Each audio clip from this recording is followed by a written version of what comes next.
It's time to accelerate. Hi, I'm your host, Andy Paul. Join me as I host conversations with the leading experts in sales, marketing, sales automation, sales process, leadership, management, training, coaching, any resource that I believe to help you accelerate the growth of your sales, your business, and most importantly, you. Hello and welcome to the show. I couldn't be more excited to talk with my guest today. Joining me is Babette Haken, sales author, speaker, consultant. And Babette is a leading expert on my favorite subject, which is helping technical people become effective salespeople. And she's the author of a great book called Do You Mean Business? Technical, Non-Technical Collaboration, Business Development, and You. There's this increasing duality in the sales field today. There's a broader range of products being sold purely through inside sales models. However, at the same time, business-to-business customers are being surveyed and said they want to be able to make purchase decisions faster, but they don't feel like salespeople are providing the information and the insights they need in order to make good decisions quickly. So we've got this dichotomy right there, and Babette's going to help us navigate that and understand how to get the right salespeople to help you accelerate your sales. So, Babette, welcome to the show. Thank you. I'm glad to be here today. So if you could just take a minute and introduce yourself a little bit more and tell us really how you got started in sales. Oh dear. Well, first of all, I'm really as excited to be here today, Andy, as you are to have me on. And I'm a management strategist, but I work with teams. I work with teams on both sides of what I call the sales engineering interface. And I help startups, teams, businesses who are wrestling with unpredictable revenue streams. And I help them become more productive and profitable and healthier organizations. And the reason I got into this, so to speak, is exactly the same way I got into sales, quite honestly. And it started out early on in my career when I was, as a scientist, because I'm a scientist by training, I'm an evolutionary geneticist and a physical anthropologist. So that's a logical segue to sales, of course. Yes, I mean, everybody. And I started that way, didn't you?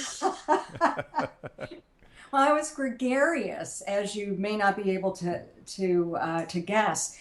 And I was curious, and I asked a lot of questions. And what happened early on in my career in the pharmaceutical industry, when I was dumber than a rock, so I figured everybody knew how to do this, was that I started to get invited to C-level meetings to bring clarity to the chaos of stalemated conversations between engineers, sales, IT, quality, legal, marketing, and the C-suite. Mm-hmm. And I thought everybody knew how to do this. And in fact, nobody knew how to do it then. And not a lot of people know how to do it now.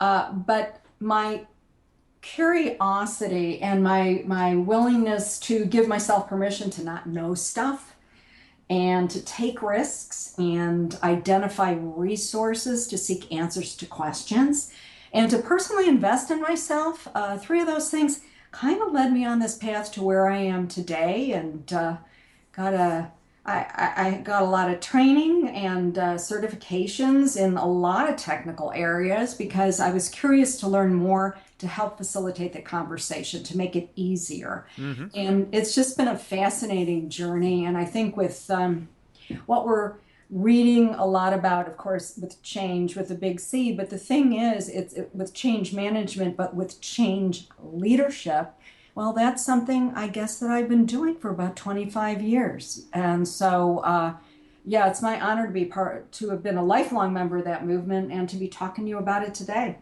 So your blog is titled Sales Aerobics for Engineers. Absolutely. I love the title. So tell the audience what that means.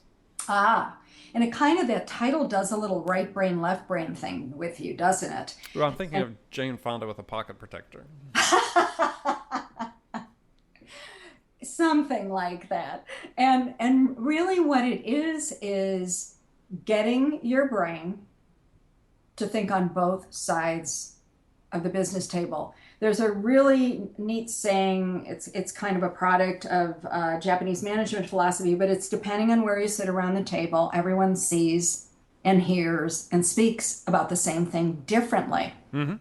And to provide, to focus on excellence in creating business outcomes, you really have to be curious and appreciative of the differences between people. And yet, how many times, Andy, do we see teams and people and groups get polarized because of these differences? Right. Well, and to get really to the point there's this myth, this prevailing myth among sales managers, CEOs, business executives in general, that technical types, technical people don't have the personality, quote in air quotes, you can see me doing air quotes here, to be a successful salesperson. And why is that still persisting? Because you're talking about curiosity. One of the things that really is so useful to customers when they're beginning this buyer's journey is, they may have something in their mind about what it is that would be the solution, the best solution, but most buyers are really open. And that's really why they talk to salespeople, right? They're open to suggestion. What's a better way for me to understand my problem? What's a better solution for it? And, technical people, by training, as you talked about, tend to be curious. So why is this perception still exists that the only valid sales personality traits really that you're looking for are these, extroverted, gregarious, hunter type, as opposed to the curious, problem solver, analytical type? Well, what's really interesting is I think that the upside and downside of both salespeople and engineers are actually this kind of two sides of the same coin, quite honestly. Consider engineering or IT and how they're trained. And I'm one, okay? And as a scientist who uses the scientific method, first of all, we're trained to always have the right answer or to always keep digging to find the right answer. And when you think of it, that's really important, because if we don't have the right answer or we come to conclusions too quickly, it can make a mistake like a satellite hitting its orbit by a matter of millimeters, and Right. that's several $billion oops. So that's why even if you sit in on technical conversations, everybody's just vetting and validating, and they're skeptical, and they're constantly asking each other questions. Now, the flip side of it is that if you're a salesperson sitting in a room full of technical people, okay, and you start hearing them do this and challenge and call each other out, then but basically most salespeople want to crawl under the table and assume the fetal position. The point is anticipate this, though, is just if as a salesperson,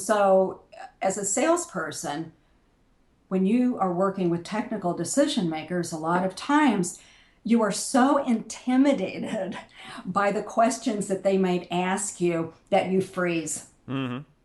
And that can derail a sale. So, I think so. It's two sides of the same coin.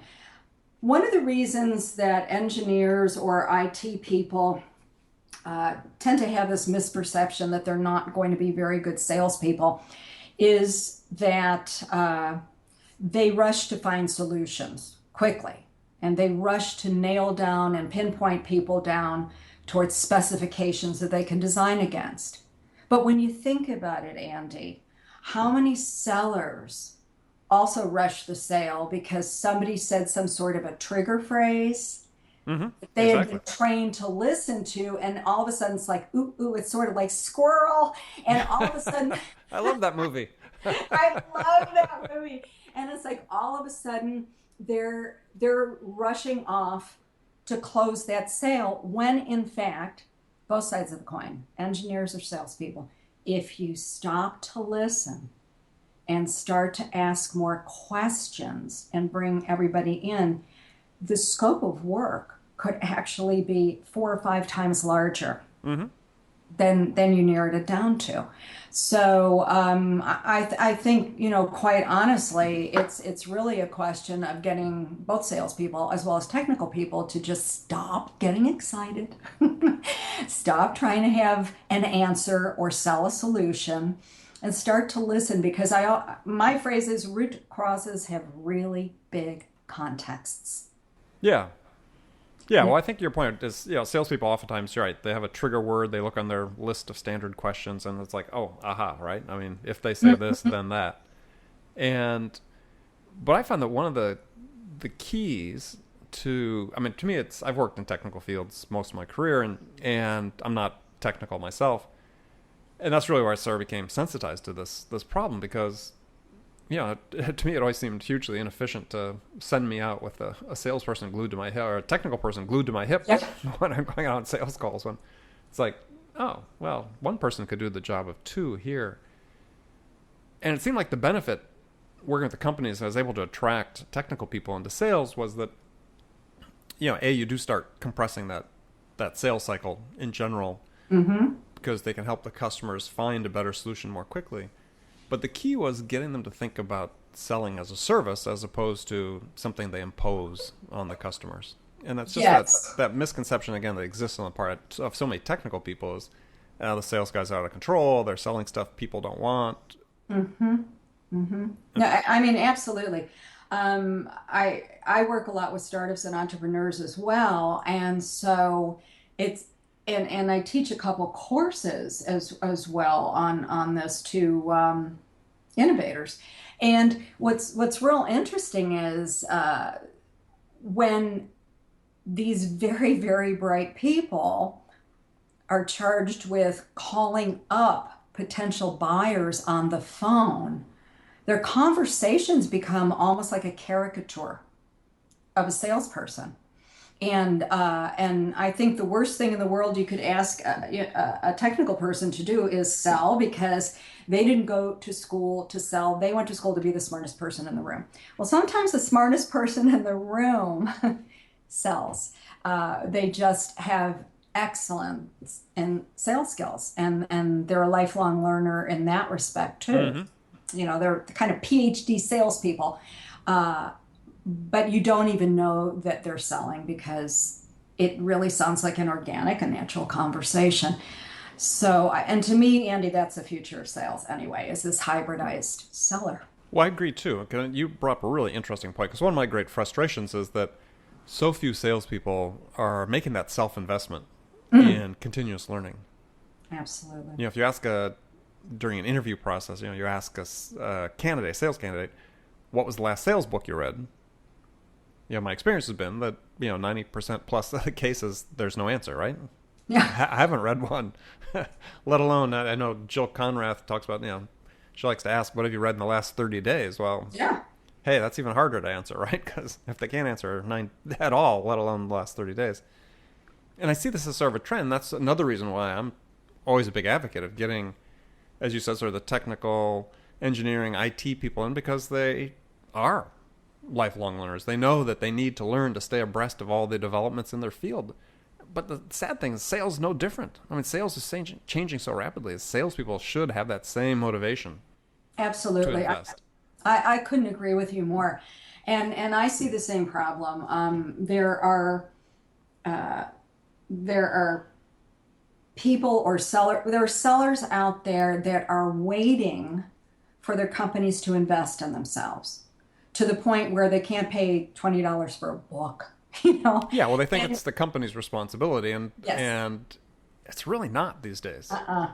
Absolutely not at all. And that's kind of one of the things even I brought out with Do You Mean Business with my book, and I think we all say something similar in our writings, is that if you don't take yourself seriously, how do you expect anyone else will? And if you're the CEO of your career as a business person of worth, then what goes along with it is that you invest in yourself, and you do take courses, and you even have inquisitive conversations with people. I mean, sometimes the best learning is taking a risk, identifying cross-functional resources, and having a cup of coffee. I mean, you may find out that, they follow the same sports team. They're people. They follow the same sports team as you. Whatever, yeah. And so there's just too much still us versus them mindset in this digital and global economy, and that perplexes me. Yeah. Well, I think for salespeople, regardless if they come from a technical background or come from regular sales background, the benchmark for me is you have to spend at least 1% of your compensation every year investing in your own development. Absolutely. That's of your own money, outside what your company's going to invest in, at least 1%. Yep. If you're not prepared to do that, then, as you said, you're really not prepared to be serious about being a person of worth. Yeah.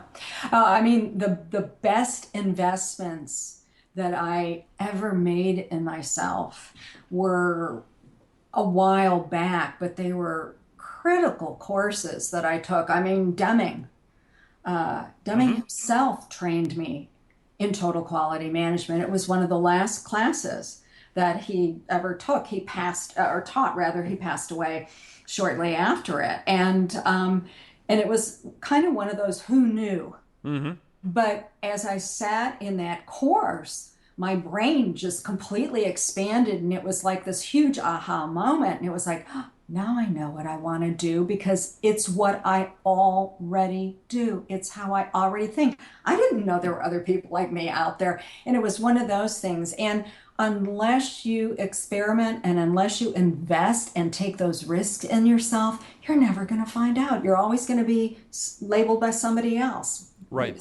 Why do that to yourself? And those are risks that technical people that are thinking about making a transition into Mhm. sales or marketing or so on really consider, but shouldn't be afraid of Yeah, because the payoff can be quite substantial. absolutely. So I'm going to Absolutely. pose a hypothetical scenario to you right before we take a break, and then you'll come back. We'll come back and you'll answer this. So here's the hypothetical scenario. I ask all my guests the same question. Uh-oh. You're a new sales manager hired into a company whose sales have sort of stagnated and stalled, and upper management is really has a highly developed sense of urgency to make things turn around quickly. So the question is to you, what would you do? What two things would you do in the first week that could have the biggest impact? All right. So stay with us after the break. Babette Ten Haken is going to answer that question and share more of her tips about how to use technical resources to great effect in growing your sales.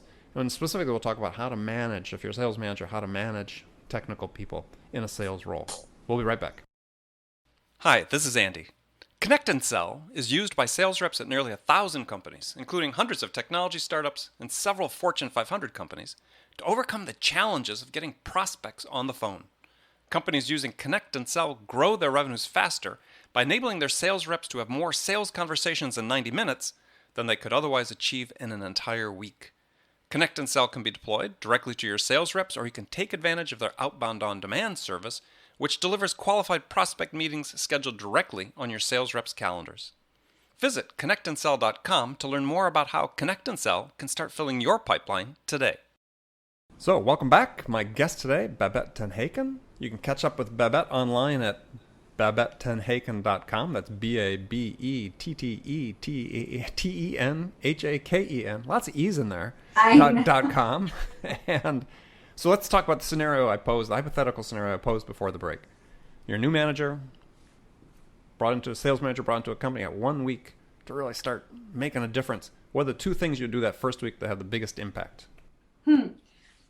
Well, what's very interesting about it is that this Friday I actually wrote a post about a little bit about that too, and it has to do with most sales teams aren't a real team at all. So they're usually a homogeneous bunch of people who are hired to sell on behalf of the company. Mm-hmm. And so they're just kind of competing against each other and then against the competition. So as a new sales manager, hopefully with some prior experience, but even if you aren't, Well, just sit. new to the company, not necessarily a new manager. Oh, and that's fine, but actually some of the old ones could use this tip too. Sit everybody down at the table and start to build your team playbook. And your team playbook goes beyond making your numbers, doing your KPIs, and whatever all that other stuff is, because that's actually post-industrial assembly line mindset. Who are the internal resources on your team, and what do they do best? What are their core capabilities and core competencies? Surely everybody seated around the table has one thing that they bring to that table that they do better than anybody else sitting around there, and share those resources. So that's number one. Mm-hmm. Within your team. And number two is, who are the other resources in your company that are grossly underutilized or not utilized at all?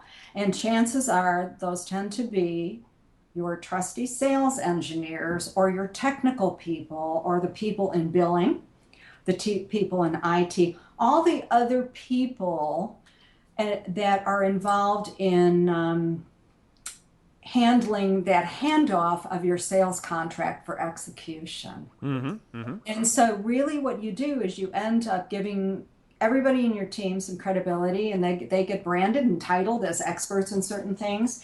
And then basically what you've done is you've walked your contract through your organization, you've given it legs, and you figure out tangentially who does it touch, who's involved, and then identify the best person in each one of those departments to help your sales team. And guess what? All of a sudden you do have a real team, and make sure that everybody starts working together from the start of every sale versus when you bring the contract in-house and throw it into the black hole of wherever it goes through processing. Right. No, good answer. I like it. Thank you.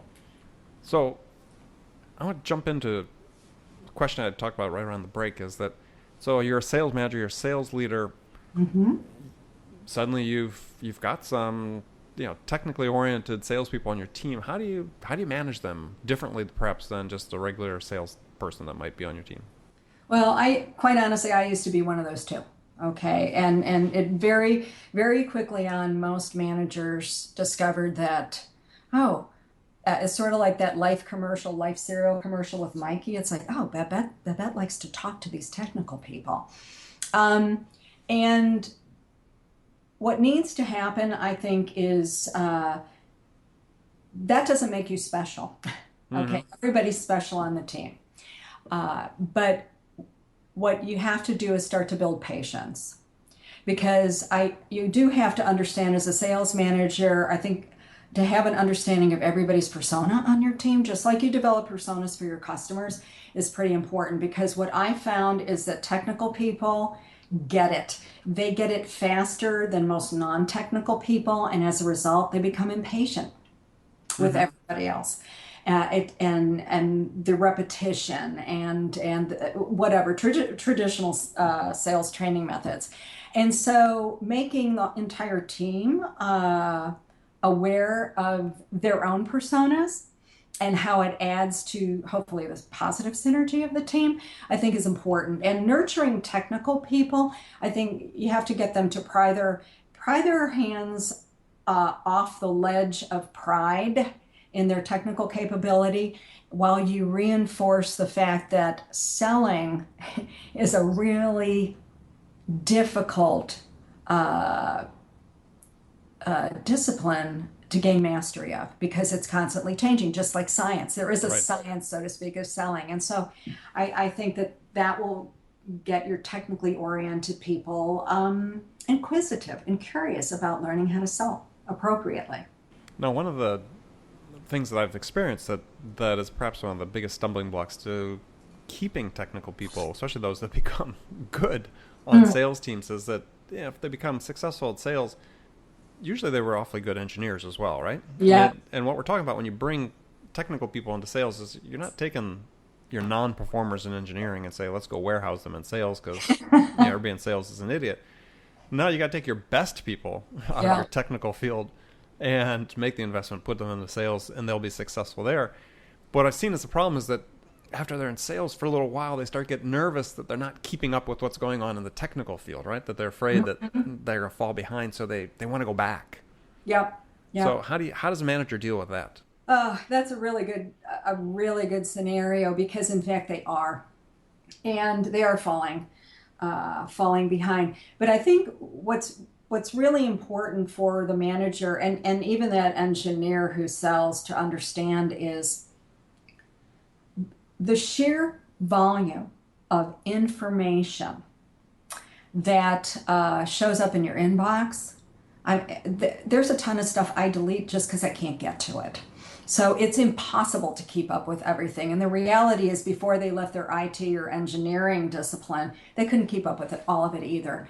But there are usually some go-to journals or some go-to resources that are compendiums, and that's what they need to stick with. But again, if they're going to come into sales, what are the certifications they need to keep up with? What are the journals or the webinars or the meetings they need to go to? And the rest is kind of, I can't say it's unimportant or superfluous. It's just, it'll take care of itself. You just can't keep up with all the information. I mean, for that reason too, it's kind of this flip side of it is with sales enablement programs. Mm-hmm. I wish that more people utilized more the depth and breadth and bandwidth of sales enablement programs, but they don't. Unlike that engineer, salespeople usually latch onto one article and use it for everything for dear life. So they don't take the time to go back and continuously update.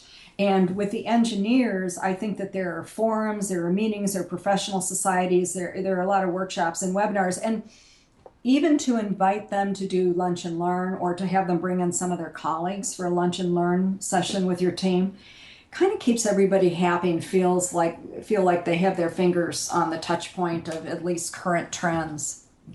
Yeah, no, I think it's a good point. And there also is a point for people that transition out of technical fields into sales that where you have to sort of let it go. Yeah, Yep. if you're gonna stay, if you say, hey, this is the path I'm gonna be on, I like it either because the money's good, plus I love helping the customers, and I see this as something that's very fulfilling for me, and it's I'm on a deadline, but a different type of deadline than if I'm designing a new processor or some sort of technical product or writing code. That I remember one guy that I brought over from electrical engineering into a sales role, where he sat in a meeting finally, and they were talking about a new processor design, and he finally just said, yeah, I don't need to do that anymore. Well, it's interesting. I see that a lot in IT because there are IT folks that, have been in the design and the software area for a while, and they're kind of in midlife. And in all due respect, that field is changing so rapidly, it's impossible to keep up with. And as a result, they're kind of sinking their teeth into what they know and what's been tried and true throughout their career. And so in order to make a transition, they decide to go into sales. But they're selling really difficult stuff. And so they're having trouble making that transition too, because being in sales doesn't prevent you from having to keep up with stuff, but you don't have to be the expert on it. You have to know what you do have to be expert about is how to ask questions. Yeah, From you your have customer. more than enough knowledge to ask the questions. You just don't have to be the designer anymore. Exactly. Well, great. So we're going to move into the last segment of the show, give you some rapid fire questions. I forewarned you about this when we started. Oh, dear. So one word answers suffice, or you can elaborate a little bit if you want. So are you ready? Uh-huh. She says reluctantly. So what's the most powerful sales tool in your arsenal? Questions. Great. Name one tool you use for sales or sales management that you can't live without. Mind mapping. Who's your sales role model? Oh, wow, that's a good one. Actually, it was my original mentor who was a venture capital investor in the pharmaceutical industry. What's the one book that every salesperson should read? Selling to Big Companies by Jill Conrad. It remains my sales Bible. Okay, that is a great book. What's your favorite music to listen to psych yourself up for an important sales call? That's Mozart. Mozart. Any particular piece? Well, a Mozart aria or some of his masses, and the other one is any Brandenburg concerto by Bach. Yeah. Well, I think you may be the first one that answered classical music. Very, very good. What's the first sales activity you do every day? I actually stretch, believe it or not, and I do yoga. And I get very focused. And I do not check my email, folks. I read something. I Read something educate first. myself. As do I. I always read first before I check email. Absolutely. What's the one question you get asked most frequently by salespeople? That's a good question. How can you make selling to technical decision makers easier? And what's the answer? I can simplify the process, and it's only as difficult as you decide to make it. That's a great answer, and it's true in general of sales. I mean, it's true in general of sales. We've fallen in love, especially with these sales enablement tools. People are falling in love with sales process, even though most of them still don't have one. But it's not about process; it's about people. It's about artistry. I always give this example. A music. I was a conservatory trained soprano. I'm a musician, quite honestly, and I'm a performance artist. And so when you think about it, going in the rock concert, okay, what you're trying to do by listening and asking good questions is create artistry. So it's the energy of the artist coming off the stage, and when it meets the energy of the audience at that interface, the sales engineering interface, that's where you create your artistry. When you have equal and open energy that's being exchanged with each other. I think most of the time, as sellers and even as technical people, we just get in our own way versus just being open and curious and inquisitive and innovative about what we do. So go for artistry. And there's nothing wrong with thinking about a sales call as a performance piece because Absolutely. you are on stage. Absolutely. And you're not sacrificing your authenticity to, be an artist, to be conscious of being on stage, performing even, because it brings that energy level up that's so important with engaging with prospects. Well, I think you mentioned also earlier that, have a list of questions that you want to ask. Choreograph your sales call in your mind, but have that list of go-to questions. Even if you never get to it. But I know that when I give workshops or when I'm working with customers, whatever, my goal is to get everybody else asking each other those questions I was planning on asking them. When that happens, that's really cool. But otherwise, they're literally, there are usually 5 answers you must get at the end of every call. And that's your mastery of it. So that you can ebb and flow with the conversation, but you lace in your questions into the conversation so you make sure you get the answers in a non-obtrusive, but a organic manner. And that's mastery. That's the mastery we're trying to work with. You and I work with our customers to try to get them to achieve is that comfort level. Yeah. Well, I like the word you used, artistry.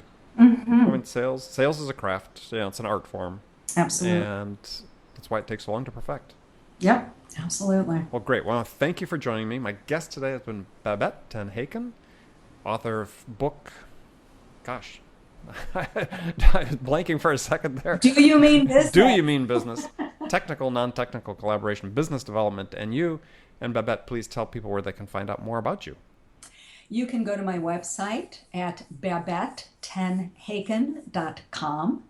I'm also on LinkedIn and Twitter at Babette10Haken. And finally, my book is on Amazon.com. And I've got a phone number as well on LinkedIn and an email. So looking forward to hearing from you.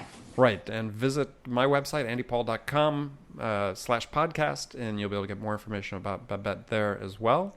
And remember, everybody, appreciate you joining us. Make it a part of your day every day to deliberately learn something new to help you accelerate your sales and amp up your business.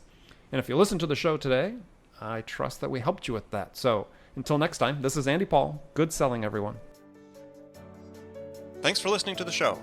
If you like what you heard and want to make sure you don't miss any upcoming episodes, please subscribe to this podcast on iTunes or Stitcher.com. For more information about today's guest, visit my website at andypaul.com.